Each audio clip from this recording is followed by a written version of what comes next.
Hello fantastic people, I hope you're doing great. Today I will show you how to easier debug your Unity projects.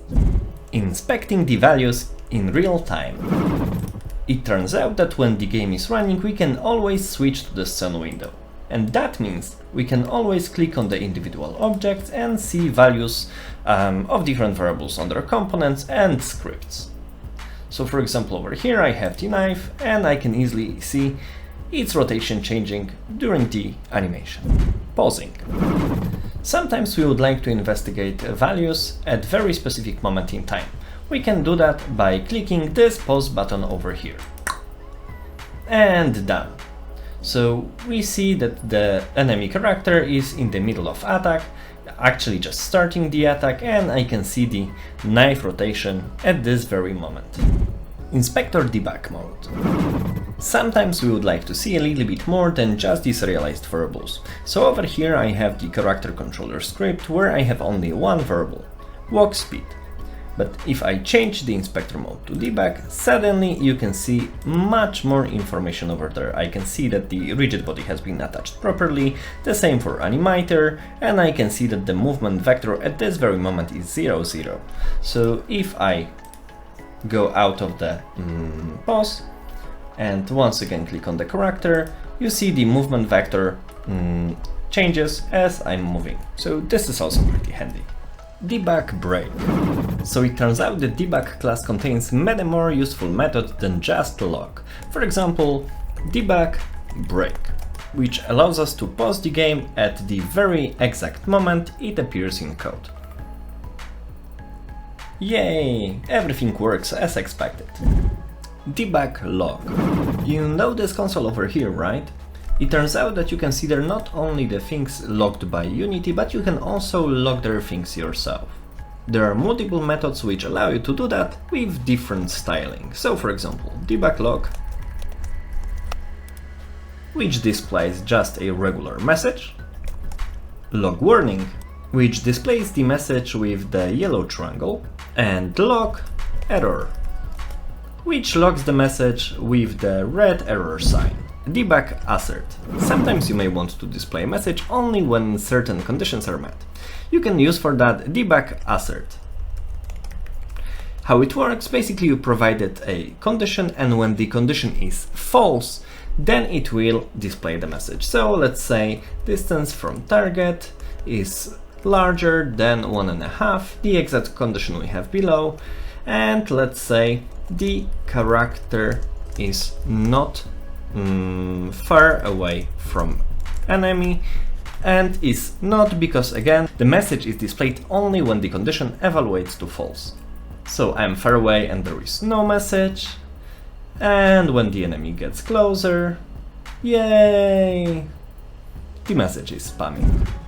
DrawLine and DrawRay. Sometimes you would like to see line connecting 2 points. We can do that using the Debug.DrawLine method. First we provided the start point, so for us let's use transform position, and for the target let's use target position. Then we can also provide color, for example red. We can save it, and if we don't see anything we have to enable Gizmos by clicking this button over here, and we see the red line connecting the enemy and the player. Whee! DrawRay is pretty similar to DrawLine with the difference that instead of connecting 2 points together, it draws a line in a given direction.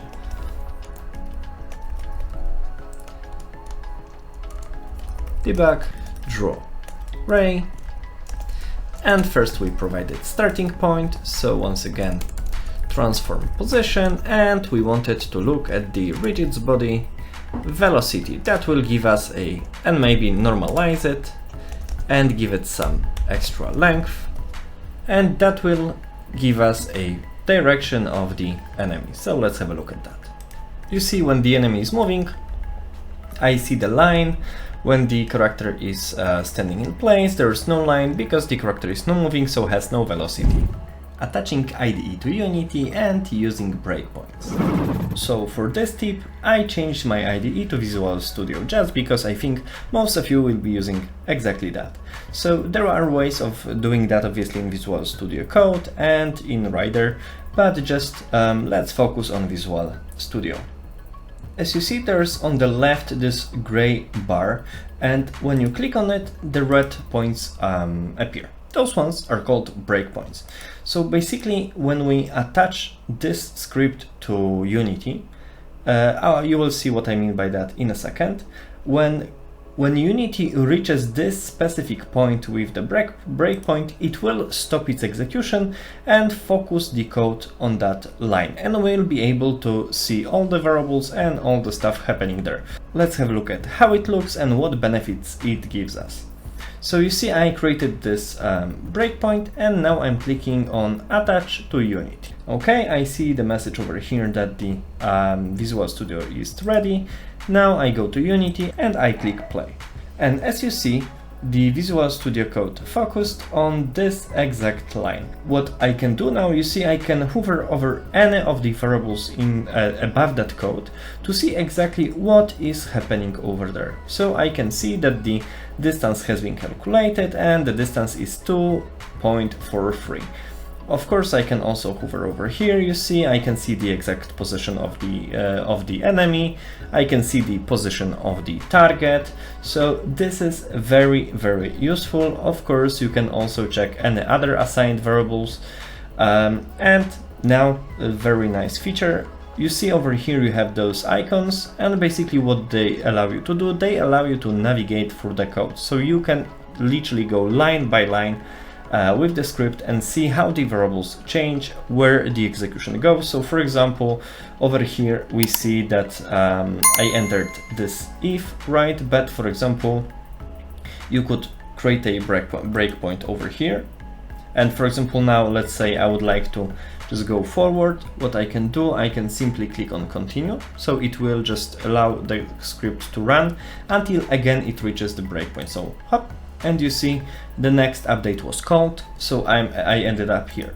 And the nice thing is that I can use now this step over thing or press F10 to go to the next line. So over here you see I went to this line.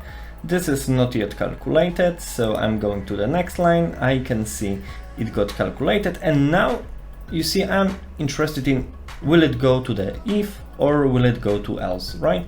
So I step over, yay, I see it entered if, so everything as expected. So this is amazing way of seeing what is happening. I strongly advise you to try this one out, because this one thing will be probably game changer. This is probably the best way of debugging 95% of your problems. So I can do that. Then if I have methods, I can also enter them. So let's say I create a breakpoint over here. Let's remove this one. And you see there is this with method, which is basically my extension method for making my life with vectors a little bit easier. So I have it over here. I click continue. It went to this line. What I do now, I press this step into, which will allow me to step into the method that will be executed. And now you can see how my with method looks like. And again, I can just step over and see step by step what is happening. So I see that the new vector will be returned. So I can again step out, so go back to the execution where it was. And now you see after this, the method finishes. So this is really, really convenient. Also, during the execution, different variables are set and changed and so on. And over here at the bottom, you see you have them referenced, you see their types. So this is pretty convenient. You can check the variables. You see the rigid body, target, weapon. I can see the distance from target. So really, really, this is a very useful thing. Write readable code. This one is quite hard to show in Unity, but it is probably the most important point. If you want your code to be easily debuggable, you have to write it properly. And by properly, I don't mean it executing properly, because then you wouldn't have to debug it, but You have to write it such a way that it is easy to understand, easy to follow good practices, and so on, so on. And I know it's easier said than done, because this requires practice and a lot of learning, but I will make sure to make a video about that too. Icons and gizmos. So a while ago I created a video about 10 Unity tips for boosting your productivity, and it contains some tips which actually are pretty useful for debugging too, especially the ones about icons and gizmos. So if you would like to learn about them, please check this video out. Have a fantastic day, love you, and bye bye!